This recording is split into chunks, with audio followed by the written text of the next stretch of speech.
내가 야훼께 말하기를 주는 나의 하나님이시니 야훼여 나의 간구하는 소리에 귀를 기울이소서 하였나이다. 내 구원의 능력이신 주 야훼여 전쟁의 날에 주께서 내 머리를 가려 주셨나이다. 야훼여 악인의 소원을 허락하지 마시며 그의 악한 꾀를 이루지 못하게 하소서. 그들이 스스로 높일까 하나이다.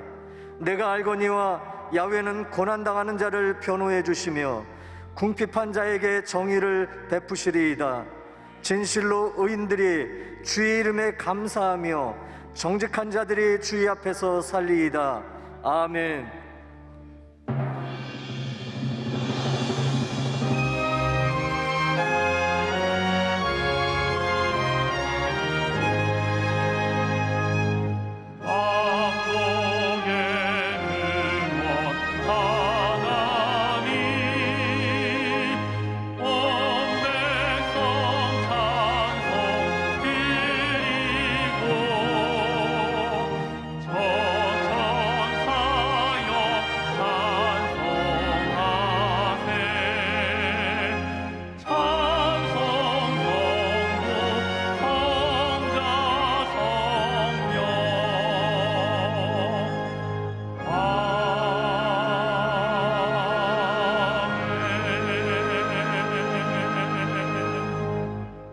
전능하사 천지를 만드신 하나님 아버지를 내가 믿사오며 그 외아들 우리 주 예수 그리스도를 믿사오니 이는 성령으로 잉태하사 동정녀 마리아에게 나시고 본디오 빌라도에게 고난을 받으사 십자가에 못 박혀 죽으시고 장사한 지 사흘 만에 죽은 자 가운데서 다시 살아나시며 하늘에 오르사 전능하신 하나님 우편에 앉아 계시다가 저리로서 산자와 죽은 자를 심판하러 오시리라. 성령을 믿사오며 거룩한 공예와 성도가 서로 교통하는 것과 죄를 사하여 주시는 것과 몸이 다시 사는 것과 영원히 사는 것을 믿사옵나이다. 아멘.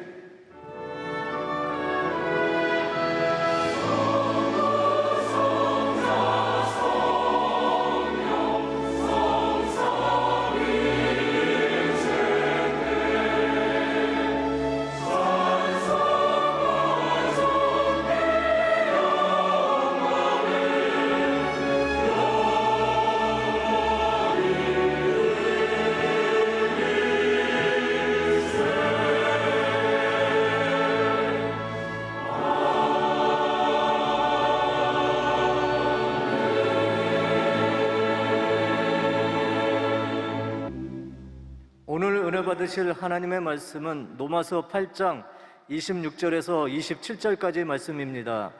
로마서 8장 26절에서 27절까지 말씀을 다 같이 봉독하겠습니다. 이와 같이 성령도 우리의 연약함을 도우시나니 우리는 마땅히 기도할 바를 알지 못하나 오직 성령이 말할 수 없는 탄식으로 우리를 위하여 친히 간구하시느니라. 마음을 살피시는 이가 성령의 생각을 아시나니 이는 성령이 하나님의 뜻대로 성도를 위하여 간구하심이니라. 아멘.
오늘은 로마서 8장 26절, 27절을 본문으로 하여서 성령도 우리의 연약함을 도우시나니, 이 같은 제목으로 말씀의 은혜를 나누기 원합니다.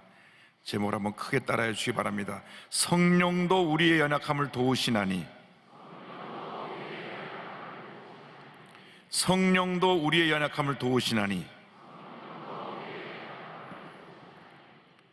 많은 사람들이 외롭고 힘들고 지친 인생을 살아가고 있습니다. 특별히 마음이 한없이 우울하고 힘들어서 낙심이 되어 모든 것을 포기하는 사람들이 늘어나고 있습니다. 2020년도에 너무 삶이 힘들어서 삶을 포기하고 극단적인 선택을 한 사람이 13,195명입니다. 하루에 36.1명 정도가 자기 목숨을 포기하는 것입니다.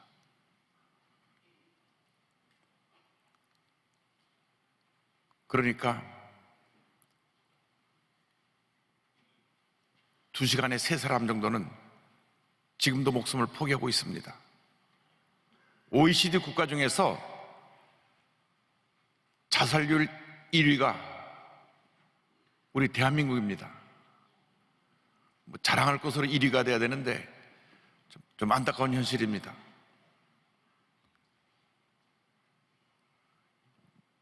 또 요즘은 또 오미크론 확진자 또 1위가 돼서 대한민국이 전 세계로 알려지긴 했는데, 빨리 이것이 수습이 되고 우리의 삶이 정상으로 돌아와야 되리라 생각을 합니다. 너무나 힘들고 어려운 순간에 아무도 옆에서 위로해주고 붙들어줄 사람이 없기 때문에 그러한 극단의 선택을 하고 있는 것입니다. 그러나 그것은 우리나라의 자살이라고 하는 극단의 선택을 한 13,195명에 대한 이야기만은 아닙니다. 온 세계가 지금 고통 가운데 탄식을 하며 살아가고 있습니다. 로마서 8장 22절입니다. 피조물이 다 이제 함께 탄식하며 함께 고통을 겪고 있는 것을 우리가 아느니라. 코로나19의 그 확산세가 전 세계를 뒤덮었습니다. 매일같이 우리는 확진자 수에 가슴이 철렁 내려앉습니다. 옛날에는 100명 나와도 많이 나왔다, 200명은 어이쿠 200명이나 나왔다 하던데, 이제는 10만 명, 20만 명은 눈 하나 깜짝하지 않습니다. 65만 명까지 올라갔다가 이제 다시 한 40만 명대 내려왔는데, 참 안타까운 현실입니다. 속히 이 코로나19가 종식되어서 우리 삶이 정상적으로 회복되기를 바랍니다. 가난이, 기근이, 무엇보다도 지금 우크라이나 전쟁이, 또 강원도 산불이 이제 그쳤지만은 그 많은 이재민들, 또 전쟁으로 인해서 수많은 희생자들이 낳고 있습니다. 우크라이나에는 있는 일반 사람들, 아이들이 희생당한 것뿐 아니라 어저께 뉴스를 보니까 어저께까지 소련 병사들이 희생된 사람이 12,000명이랍니다. 그런데 어디로 가는지도 모르고 와서 싸워보니까 우크라이나라고 하는 그런 보도도 나왔습니다. 전쟁은 비극입니다. 우리 대한민국이 1950년부터 53년 동안 6.25 전쟁을 치르면서 온 한국이 초토화되고 수많은 사람이 죽고 수많은 이산가족을 낳고 지금까지 그 고통 속에 우리가 살아오고 있는 것입니다. 전쟁은 멈춰야 합니다. 어떤 경우에도 전쟁은 일어나서는 안 되는 것입니다. 전쟁은 하나님의 뜻이 아닙니다. 마귀의 역사인 것입니다. 왜 이렇게 온 세상 사람들이 수많은 고통 가운데서 탄식하게 되었느냐? 그 기원은 인류상 아담과 하와가 죄를 짓고 타락한 데서 시작이 된 것입니다. 죄의 결과로 형벌이 임했습니다. 환경이 저주를 받고 가시와 엉겅퀴를 내게 되었고 육신에는 질병과 사망이 다가오게 된 것입니다. 창세기 3장 18절 19절은 설명합니다. 땅이 내게 가시덤불과 엉겅퀴를 낼 것이라. 내가 먹을 것은 밭의 채소인즉 내가 흙으로 돌아갈 때까지 얼굴에 땀을 흘려야 먹을 것을 먹으리니 내가 그것에서 취함을 입었음이라. 너는 흙이니 흙으로 돌아갈 것이니라 하시니라. 온 우주 만물을 하나님께서 지으시고 생육하고 번성하고 다스리라고 하는 축복을 주셨는데 아담과 하와가 그 축복을 받아 누리며 하나님의 영광을 돌리며 살아가는 삶을 살면 늘 풍성한 은혜와 축복 속에 살았을 것입니다. 그런데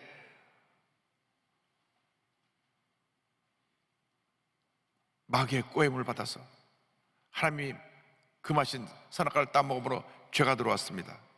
그래서 그 축복을 마귀에게 빼앗겨 버렸습니다. 온 세상이 마귀의 영향권에 들게 된 것입니다.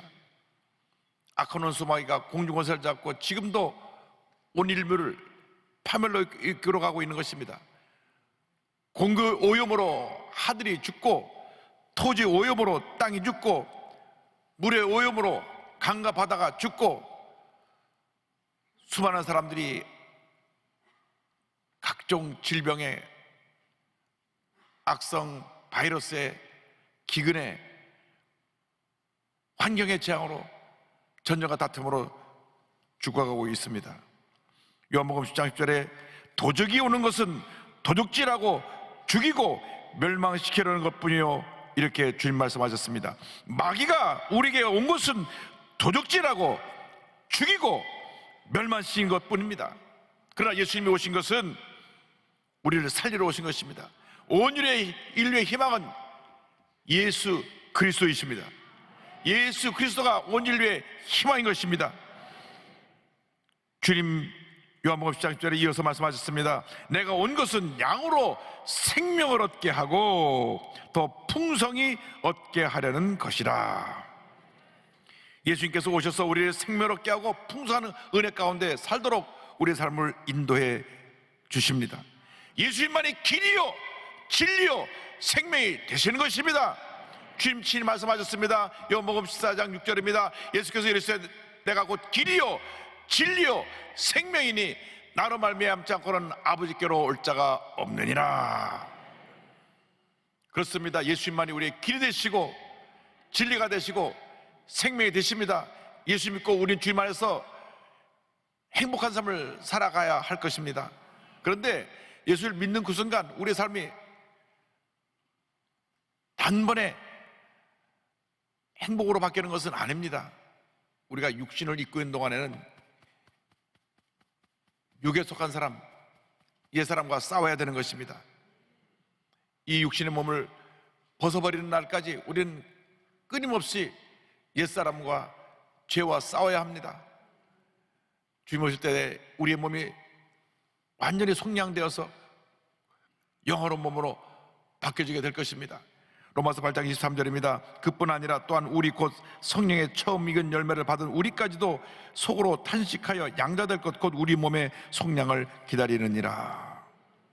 문제는 분명히 내가 예수 믿고 새 사람이 되었는데 아직도 죄성이 남아있어서 자꾸 죄의 유혹을 받고 죄에 끌려간다고 하는 것입니다. 미워하고 분노하고 다투고 부정적인 생각이 들어서 부정적인 생각이 내 마음을 덮어버리고 남에 대해서 편찮은 마음을 갖고 그래서 삶의 여러 가지 문제를 안고 사는 사람들이 많이 있습니다. 로마서 7장 21절로 24절은 설명합니다. 그러므로 내가 한 법을 깨달았노니 곧 선을 행하기 원하는 나에게 악이 함께 있는 것이로다. 내 속사람으로는 하나님의 법을 즐거워하되 내 지체 속에서 한 다른 법이 내 마음에 복과 싸워 내 지체 속에 있는 죄의 법으로 나를 사로잡는 것을 본도다. 오라 나는 곤고한 사람이로다. 이 사망의 몸에서 누가 나를 건져내랴. 오라 나는 곤고한 사람이로다. 이 사망의 몸에서 누가 나를 건져내랴. 사도 바울이 안타깝게 탄식을 하고 있는 것입니다. 그래서 우리가 성령 충만을 받아야 됩니다. 예수님 보혈의 능력으로 무장해야 됩니다. 그래서 옛사람과 싸워 승리해야 되는 것입니다. 우리 옛사람에게 명령해야 됩니다. 마음속에 미움은 떠나갈지어다, 분노는 떠나갈지어다, 부정적인 생각은 떠나갈지어다, 염려, 의식, 걱정은 떠나갈지어다. 예수 그리스도의 보혈의 능력으로 내 마음에 있는 모든 흑암의 세력은 물러가라. 명령할 때 흑암의 권세가 물러가는 것입니다. 요한계시록 12장 11절에 이와 같은 말씀이 나옵니다. 또 우리 형제들이 어린 양의 피와 자기들이 증언하는 말씀으로써 그를 이겼으니. 그렇습니다. 어린 양 예수 그리스도의 보혈의 능력과 주님이 주신 이 말씀으로 우리가 마귀와 싸워 이기는 것입니다. 마귀를 대적해야 됩니다. 절대 흑암의 권세에 눌려서 죄짓고 불의하고 방탕한 삶을 살면 안 되는 것입니다. 싸우고 또 싸워서 이겨야 되는 것입니다. 베드로 사도가 권면합니다. 베드로전서 5장 8절 9절입니다. 근신하라, 깨어라. 너희 대적 마귀가 우는 사자같이 두루다니며 삼킬 자를 찾나니 너희는 믿음을 굳건하게 하여 그를 대적하라. 근신하라, 깨어라. 영적으로 깨어서 마귀와 싸워 승리하라고 주님 말씀하셨습니다. 염려, 근심, 걱정, 미움, 다툼, 분노, 거짓, 탐욕, 이 모든 것이 다 마귀로부터 온 것입니다. 절대 마귀의 꼬임에 속지 않게 되기를 바랍니다. 스스로 의로운 재판장이 되어서 자꾸 남을 갖다 정죄하고 다투는 것도 성령의 역사가 아닙니다. 마귀가 넌 의롭다, 남을 판단하고 정죄하고 저 사람을 야단쳐라, 자꾸 충동하고 분노를 일으키고 다툼을 일으키는 것입니다. 우리는 예수 그리스도의 능력으로 흑암의 세력을 물리치고 사랑하고 용서하며 살아야 되는 것입니다. 용서 못할 사람을 용서하고 사랑하지 못할 사람을 사랑하며 사는 것이, 그것이 그리스도의 사랑인 것입니다. 왜? 나 같은 죄인이 그렇게 용서함 받았기 때문에, 나 같은 죄인이 그렇게 사랑을 받았기 때문에 우리도 사랑하고 용서하며 살아가는 것입니다. 절대 긍정 절대 감사의 믿음으로 무장해서 약속 말씀 붙잡고 우리가 나갈 때 성령께서 우리를 도와주시는 것입니다. 성령께서 우리를 도우신다고 주님 말씀하십니다. 성령이 우리를 도우십니다. 예수의 영이신 성령이 우리 마음 가운데 오셔서 천국 갈 때까지 우리와 함께 하시며 우리를 도와주시고 우리에게 은혜를 주시고 우리에게 능력을 주시고 우리에게 주님의 사랑을 넘치게 부어주시는 것입니다.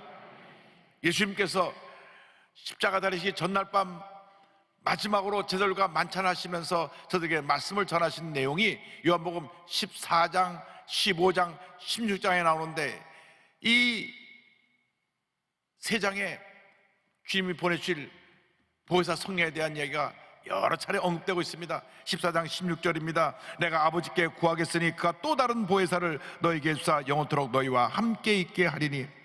내가 너에게 첫 번째 보혜사로 왔는데 나와 똑같은 보혜사가 와서 너를 도와줄 것이다. 그것이 바로 성령님이시다고 주님 말씀하셨습니다. 성령이 우리에게 임하면 성령께서 우리를 진리 가운데 인도하시고 주님의 은혜로 충만하게 만들어 주시는 것입니다. 14장 17절입니다. 그는 진리의 영이라 세상은 능히 그를 받지 못하나니 이는 그를 보지도 못하고 알지도 못함이라. 그러나 너희는 그를 아나니 그는 너희와 함께 거하시며 또 너희 속에 계시겠습니다. 예수를 믿지 않은 사람은 절대로 성령이 누구신지 모릅니다. 성령 역사를 알 수가 없습니다. 예수를 믿은 자만이 성령이 그 마음 가운데 들어오셔서 역사하시고 주님의 은혜를 충만하게 체험하게 하시고 주님의 기쁨이 넘쳐나게 만들어 주시는 것입니다. 예수님이 우리를 버리시고 천국에 올라가신 것이 아니라 보혜사 성령을 우리에게 보내주셔서 우리를 그와 같이 내버려두지 아니하시고 날마다 주의 사랑으로 돌봐주시고 우리의 발걸음을 인도해 주십니다. 요한복음 14장 18절입니다. 내가 너희를 그와 같이 버려두지 아니하고 너희에게로 오리라. 할렐루야. 성령이 오셔서 우리를 주의 은혜 가운데 인도해 주시는데, 주의 말씀을 깨닫게 해주시고 주님의 말씀에 생각하게 주셔서 주님의 뜻을 따라 살도록 우리의 발걸음을 인도해 주십니다. 요한복음 14장 26절입니다. 보혜사 곧 내 아버지께서 내 이름으로 보내실 성령, 그가 너에게 모든 것을 가르치고 내가 너에게 말한 모든 것을 생각나게 하리라. 보혜사 곧 아버지께서 내 이름으로 보낼 성령, 그가 너에게 모든 것을 가르치고 내가 너에게 말한 모든 것을 생각나게 하리라고 주님 말씀하셨습니다. 성령이 오시면 예수님을 생각나게 합니다. 제가 1966년 2월 달에 성령 체험을 했는데, 성령 체험하고 나니까 눈만 감으면 예수님 생각나서 얼마나 울었는지 모릅니다. 나 같은 죄인을 위해서 예수님 돌아가셨다는 그 늘 알던 이야기가 성령 받고 나니까 내 마음에 사실로 다가왔습니다. 내 마음에 예수님이 살아계신 예수님으로 다가오셨습니다. 2000년 전에 갈릴리 바닷가에서 어부를 부르시고 말씀을 전하신 예수님이 아니라 지금 이 시간 살아 역사하신 예수님으로 내 마음속에 걸어오셨습니다. 그런데 성령을 받고 나니까 주님의 은혜가 얼마나 감사한지 울고 또 울었습니다. 기도만 하면 예수님 생각이 나고, 기도만 하면 예수님의 겟세마네 동산에서 부르짖어 밤새 통곡하시는 모습이 기억이 나고, 기도만 하면 예수님의 십자가가 생각나서 울고 또 울었습니다. 성령 받으면 예수님이 생각나는 것입니다. 성령 받으면 예수님을 닮아가게 되는 것입니다. 성령 받으면 예수님의 가르침을 깨닫게 되는 것입니다. 성령 받으면 예수님을 전하는 복음의 증인이 되는 것입니다. 요한복음 15장 26절입니다. 내가 아버지께로부터 너에게 보낼 보혜사 곧 아버지께로부터 나오시는 진리의 성령이 오실 때 그가 나를 증언하실 것이요. 할렐루야. 성령이 오시면 우리에게 살아계신 주님을 체험하게 하고 주님의 말씀을 듣고 지켜 행하게 하며 우리가 만난 예수님을 만방에 전하게 만들어 주시는 것입니다. 성령 받기 전에는 예수를 믿고 신앙생활해도 열정이 없고 넘치는 기쁨보다 때때로 시험에 들고 낙심할 때가 많습니다. 그러나 성령으로 충만하게 되면 기쁨이 넘쳐나고 감사가 넘쳐나고 내가 만난 예수님을 전하지 않고는 견딜 수 없는 그 같은 은혜가 임하게 되는 것입니다. 이 성령께서 우리 삶 가운데 오셔서 우리의 연약함을 도우시고 우리를 위해서 탄식하며 기도하십니다. 로마서 8장 26절입니다. 26절 말씀을 다 같이 우리 함께 고백하겠습니다. 이와 같이 성령도 우리의 연약함을 도우시나니 우리는 마땅히 기도할 바를 알지 못하나 오직 성령이 말할 수 없는 탄식으로 우리를 위하여 친히 간구하시느니라. 성령도 우리의 연약함을 도우시나니, 우리의 연약함을 도우시나니, 우리의 연약함을 도우시나니. 할렐루야. 우리는 마땅히 어떻게 기도할 바를 알지 못하지만은 어떤 내용으로 어떻게 기도를 드려야 될지, 내 삶의 어떤 문제를 어떻게 알아야 될지 알지 못하지만은 성령께서 내 속에 오셔서 말할 수 없는 탄식으로 우리를 대신하여 하나님께 간구하고 계신 것입니다. 그러므로 성령님을 인정하고 환영하고 모셔드려야 됩니다. 성령님 내 마음 가운데 오시옵소서. 성령님이여 내 마음을 붙들어 주시옵소서. 성령님이여 내 마음을 치료하시고 용서하시고 다스려 주셔서 주님의 기쁨이 넘쳐나게 하여 주옵소서. 내 마음에 미움이 있나이다, 내 마음에 분노가 있나이다, 내 마음에 아픔과 상처가 있나이다, 내 마음속에 지울 수 없는 아픔의 흔적이 있어서 늘 고통 가운데 살고 있습니다. 성령님이여 오셔서 나를 치료하시고 나를 어루만져 주시고 나를 대신하여 하나님께 간구하여 주옵소서. 그때 성령께서 내 마음을 어루만져 주시고 나의 상처를 보듬어 주시고 치료해 주시며 나를 강건하게 만들어 주시고 주님의 은혜 가운데 굳건히 서게 만들어 주시는 것입니다. 그래서 사도 바울이 말하기를 에베소 교인들에게 술 취하지 말라, 이는 방탕한 것이니 오직 성령으로 충만함을 받으라. 오직 성령으로 충만함을 받으라. 오직 성령으로 충만함을 받으라. 할렐루야. 성령의 충만함을 받으시기 바랍니다. 성령의 충만을 받을 때 놀라운 역사가 일어나게 되는 것입니다. 권능받고 증인이 되어 하나님의 영광을 온천에 드러내는 주님의 견일꾼이 되는 것입니다. 우리 삶에 왜 문제가 많습니까? 왜 우리가 늘 시험에 들고 넘어집니까? 성령으로 충만하지 않기 때문에 그렇습니다. 대단히 죄송하게도 우리가 등 따숩고 배부르니까 옛날처럼 주님을 간절히 찾지 않습니다. 열정적으로 기도하지 않습니다. 그러다 보니까 성령의 은혜가 슬슬 내 마음속에서 사라지고 소멸되어서 그 같은 능력 있는 신앙을 하지 못하고 사소한 일에 시험 들고 말 한마디만 들으며 떨고 분노하면서 다투고 미워하고 이런 일들이 생겨나는 것입니다. 우리가 다시 성령 충만을 회복해야 됩니다. 성령의 맛이 없어서 나를 성령으로 충만케 하여 주어서 절대응정 절대감사로 기뻐하고 감사하며 믿음으로 나가는 우리 모두가 되게 하여 주시옵소서.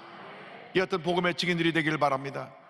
성령께서 우리 위해서 간구하십니다. 간구하시는 성령에서 대하여 27절에 이 말씀이 이어집니다. 마음을 살피시는 이가 성령의 생각을 아시나니 이는 성령이 하나님의 뜻대로 성도를 위하여 간구하심이라. 성령께서 우리 마음 가운데 오셔서 하나님의 뜻 가운데 우리를 인도하시고 하나님의 뜻을 따라 우리를 위해서 간구하시는 것입니다. 그러므로 우리는 늘 성령께서 내 마음에 찾아와서 주님의 음성을 들려주도록 영적으로 깨어 있어야 됩니다. 기도로 깨어 있고, 감사로 깨어 있고, 찬양으로 깨어 있고, 말씀으로 깨어 있는 여러분 되기를 바랍니다. 기쁨으로 감사하며 찬양할 때 성령이 역사하십니다. 말씀을 잡고 기도할 때 성령 역사하시는 것입니다. 빌립보서 4장 6절에 사도 바울이 권면합니다. 아무것도 염려하지 말고 다만 모든 일에 기도와 간구로 너희 구할 것을 감사함으로 하나님께 아뢰라. 염려할 시간에, 근심할 시간에, 걱정할 시간에, 남과 다투고 싸울 시간에 엎드려 기도하고 부르짖으면 기적이 일어나는 것입니다. 하나님의 은혜가 임하는 것입니다. 축복이 다가오는 것입니다. 우리들의 문제가 무엇입니까? 내가 하나님에 대해서 내가 판단하고, 내가 하나님에 대해서 내가 분노하고, 내가 하나님에 대해서 스스로 상처받고 모든 걸 결정하고 하다 보니까 모든 문제 속에 갇혀버리는 것입니다. 여러분 고백하시기 바랍니다. 나는 아무것도 아닙니다. 주님만이 나의 모든 것 되십니다. 그때 성령께서 강물처럼 내 마음속에 넘쳐나서 위대한 하나님의 역사를 이루시는 것입니다. 여러분이 지금도 자꾸 분나고 자꾸 상처받고 말 한마디만으로 불을 떨고 있다면 여러분이 하나님 자리에 대신 앉아서 스스로 모든 것을 판단하기 때문에 그렇습니다. 나는 아무것도 아닙니다 하면 우리 그때부터 자유함이 임합니다. 난 아무것도 아니니까. 누가 나한테 뭐라 그래도 난 아무것도 아니니까. 누가 날 욕해도 난 아무것도 아니니까. 누가 당신이 이런다 뭐라 하더라 해도 난 아무것도 아니니까. 주님이 나와 함께 하시니까 주님 알아주시면 됩니다. 이것이 바로 성령 충만인 것입니다. 성령 안에서 깨어져서 기도하고 주 앞에 나가는 여러분 되기를 바랍니다. 에베소 6장 18절에 권면합니다. 모든 기도와 간구를 하되 항상 성령 안에서 기도하고 이를 위하여 깨어 구하기를 항상 힘쓰며 여러 성도를 위하여 구하라. 성령이여 나를 도와주옵소서. 성령이여 나를 도와줘서 내가 성령으로 충만하여 주님의 은혜 가운데 영혼이 잘됨같이 범사를 다니며 강건하게 되고 생명을 더 풍성히 하는 은혜가 임하게 하여 주시옵소서. 형식적이고 습관적인 신앙생활을 하는 그러한 그리스도인들이 아니라 이제는 성령의 체험 가운데 날마다 살아 역사하는 주님의 은혜를 체험하며 살아가는 신앙인들이 되기를 바랍니다. 신앙인 중에 가장 위험한 신앙인이 누구냐? 저 같은 모태교인입니다. 태어날 때부터 교회를 다니다 보니까 너무나 아는 것은 많은데 성령의 은혜를 즉각 체험하지 못하고 다 알던 교모가 지식으로 판단하게 돼서 은혜가 떨어지고 상처를 주기 쉬울 경우가 많이 있습니다. 교회 오래 다니는 사람들에게 주시는 경고인 것입니다. 교회 오래 다닐수록 아는 것은 많고 경험은 많은데 은혜가 사라지고 알게 모르게 바리새인 율법주의자에서 남을 판단하고 있는 것입니다. 저 사람은 이것이 잘못됐고 저 사람은 이것이 잘못됐고 난 옛날에 그렇게 예수 안 믿었는데 난 그렇게 옛날에 주님 앞에 충성할 때 안 그랬는데 자꾸 과거의 영광에 휩싸여서 남을 판단하고 있는 것입니다. 우리가 회개하고 깨어져야 됩니다. 성령의 은혜가 임해야 되는 것입니다. 우리나라의 한국의 기독교를 그 기초를 놓은 것이 1907년 평양 대부흥운동입니다. 그런데 청년 대부흥운동의 그 출발점은 1903년 원산 대부흥운동입니다. 원산 대부흥운동에서 감리교 선교사 하지 선교사의 회개운동이 큰 부흥 역사를 이루었습니다. 이 하지 선교사는 미국 캐나다 명문 토론토 대학의 의과대학을 졸업한 의사입니다. 그가 한국에 선교하러 왔습니다. 내가 명문대학을 나와서 한국에 저렇게 가난하고 무식한 사람들, 저들을 치료해주고 저들에게 복음을 전해야지. 그래서 강원도 일대를 다니면서 많은 사람들에게 의술을 행하고 병을 고치고 했는데 열매가 없습니다. 아니, 이 사람들이 나한테 도움을 받고 병 고침 받고 그렇게 건강하게 됐으면 감사하다고 예수를 믿어야지. 예수도 안 믿고. 그리고 한국 사람만 탓을 했습니다. 그의 기록 가운데 이런 얘기가 나옵니다.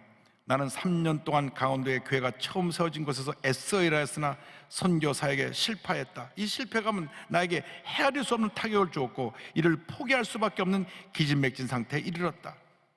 그런데 1903년 8월 중국에서 선교하던 화이트 선교사님의 방문을 계기로 해서 선교사람들이 함께 모여서 기도회를 갖기로 했습니다. 원산에서 남감리교회 파송 선교사님과 캐나다 장로교 선교사들이 함께 모여 성경 공부 및 기도 모임을 하게 되었는데, 그때 선교사님들이 돌아가면서 말씀을 전할 때 하디 선교사에게 기도에 대해서 말씀을 준비해 달라고 했습니다. 그가 말씀을 준비하다가 모든 문제 원인이 자기에게 있는 것을 알게 되었습니다. 내가 성령의 인도함을 따르지 않고 내 개인의 교만함으로 이곳에 와서 선교한다고 그러다가 이 같은 선교의 사역에 열매가 없다는 것을 알고 그는 회개했습니다. 그가 회개할 때 성령의 은혜가 임합니다. 성령께서 내게 임하셔 첫 번째 명하신 것은 선교사로서 오랫동안 함께 사역했던 동료 선교사들 앞에서 내가 실패했다는 사실과 실패한 원인을 밝히라는 것이었다. 자기 사역의 실패 원인이 성령님을 전적으로 의지하지 않고 교만하여 한국을 무시한 데 있다는 것을 성령께서 깨닫게 하셨습니다. 근데 그것을 오랫동안 같이 사역했던 동료 선교사들한테 고백하라고 하는 것입니다. 그건 쉬운 일이 아닙니다. 같이 오랫동안 사역했던 동료 선교사들에게, 동료 선교사들이 하드 선교사를 볼 때 명문대학을 나오고 의사인 그 선교사로 일을 잘하는 줄 알고 있었는데 자기의 실패 원인을 다 고백하라고 하니까 망설였을 것입니다. 그런데 그가 선교사들 앞에서 눈물로 회개하며 내 교만 때문에 내가 선교사에 실패했다고 고백했습니다. 그때 거기 있는 모든 선교사람에게 성령의 불이 떨어졌습니다. 너도 나도 그들의 교만과 고집을 회개했습니다. 나도 교만했습니다. 나도 교만했습니다. 그리고 주일날 성도 앞에 서서 자기의 죄를 고백합니다. 하드 선교사가 직접 기록한 글입니다. 내가 성령의 충만함을 체험한 후 그 첫 주일 아침 우리 원산 감리교회 회중 앞에 서서 부끄럽고 당황한 얼굴로 나의 교만, 심령의 강팍함, 그리고 믿음의 결핍과 또한 이것들이 가져다준 결과들을 고백했다. 그들은 처음으로 죄에 대한 깨달음과 회개가 무엇을 의미하는지 체험적으로 알게 되었다. 선교사님의 눈물을 흘리면서 내가 교만했습니다, 모든 것이 내 탓입니다, 내가 잘못했습니다 고백할 때 성도들이 다 그 말을 들으면서 눈물 흘며 성령의 은혜를 체험했습니다. 너도 나도 내 탓이요 내 탓이요. 회개운동이 일어나서 온 원산 일대가 회개운동으로 주의 놀라운 역사로 가운데 변화되고 뒤집어졌습니다. 이것이 원산으로 시작해서 북한 전역에 퍼져서 드디어 1907년 평양에 대북운동을 일으키고 100만 구령운동으로 펼쳐지게 된 것입니다. 여러분, 진정한 부흥은 회개로부터 일어나는 것입니다. 우리가 오늘 회개해야 됩니다. 우리가 교회를 위해서 기도하지 못하고 회개해야 됩니다. 성령 충만하지 못하고 회개해야 됩니다. 크고 작은 죄를 회개해야 됩니다. 감사하지 못하고 회개해야 됩니다. 남을 비판하고 남과 다툰 것 회개해야 됩니다. 고집과 교만을 회개해야 되는 것입니다. 회개할 때 성령이 임하는 것입니다. 주여 우리의 마음의 문을 열어주셔서 우리가 회개하고 성령 충만함 받아 위대한 하나님의 역사를 이루는 우리 모두가 되게 하여 주시옵소서. 우리가 주 앞에 눈물로 회개하고 성령 충만함을 받을 때 메마랐던 우리 심령에 담배 같은 성령의 은혜가 임하여서 하나님의 위대한 역사를 이루는 우리 모두가 될 것입니다. 여러분, 내 힘으로 되지 않습니다. 성령의 은혜가 임해야 되는 것입니다. 성령이 오시옵소서. 성령이 오시옵소서. 바람같이 불같이 생수같이 내 마음 가운데 오셔서 이 굳은 땅 같은 내 마음을 녹여주시고 적셔주셔서 옥토로 변화되게 하여 주옵시고, 회개하지 못한 심령이 회개하고 변화되어 하나님 영광에 살아가는 우리 모두가 되게 하여 주옵소서. 이 같은 은혜가 여러분 모두에게 임하게 되기를 바랍니다. 여러분, 성령님은 지금도 우리에게 살아 역사하길 원하고 계십니다. 우리의 마음의 문을 닫아놓은 것을 마음의 문을 다 열고 깨어지고 낮아진 마음으로 교만과 고집과 불순종을 내려놓고 겸손과 온유로 무장해서 하나님 앞에 나가는 여러분 모두가 되기를 주님으로 축원합니다. 찬송가 183장을 부르겠습니다. 빈들의 마른 풀같이 시들은 나의 영혼, 주님의 약속한 성령 간절히 기다리네. 가물음의 마른 땅에 단비를 내리 성령의 단비를 부어 새 생명 주옵소서. 성령의 충만을 받으시기 바랍니다. 성령의 충만을 받으시기 바랍니다. 성령 충만만이 우리가 살고 교회가 살고 이 대한민국이 사는 길입니다. 우리가 회개하고 성령 충만 받을 때 위대한 하나님의 역사가 우리 여의도 순복음교회 초기에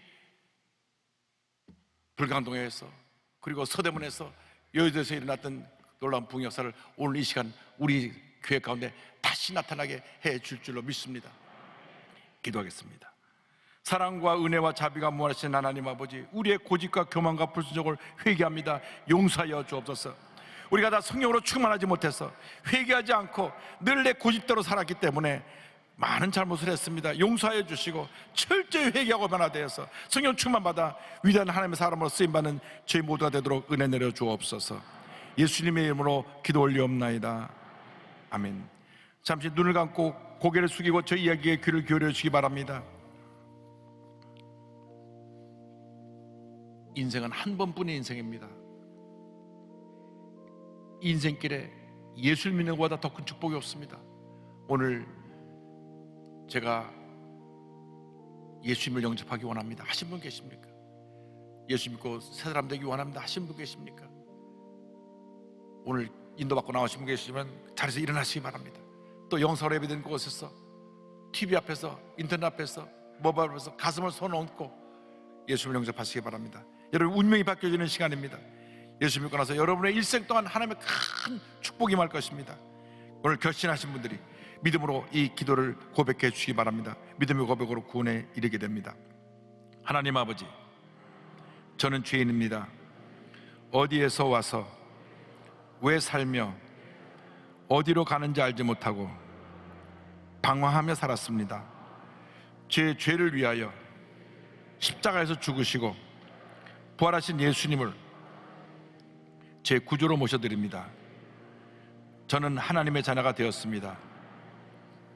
지금부터 영원토록 주님과 함께 살겠습니다. 예수님의 이름으로 기도드립니다. 아멘. 주님 환영합니다. 할렐루야.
지금은 우리 구주주 예수 그리스도의 무한하신 은혜와 하나님 아버지의 크고 넓으신 사랑과 성령의 감동감과 인도교통 충만하게 하심이 성령 충만을 받아 믿음의 전쟁을 해나가는 주님의 귀한 백성들 위해 지금도 영원토록 함께 있을지어다. 아멘.